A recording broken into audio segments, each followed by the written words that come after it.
অন্ধকার থেকে আলোয় আনবেন আমাদের মন্ত্রপাঠটা করেন।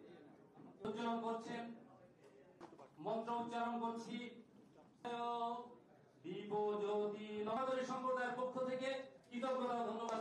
তিনজনে মিলে তারা আজকে আনুষ্ঠানিকভাবে বাংলাদেশ জাতীয়তাবাদী দলের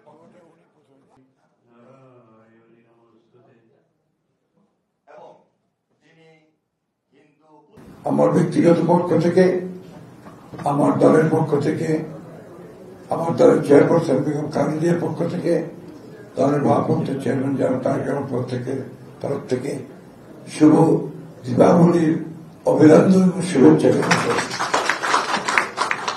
আরো আনন্দ দিন এই জন্য যে আজকে এই দিনটিতে আপনারা আমাদের সঙ্গে সরাসরি যোগ দিচ্ছেন, সেই জন্য আপনাদেরকে আন্তরিকভাবে অভিনন্দন ও শুভেচ্ছা জানাচ্ছি।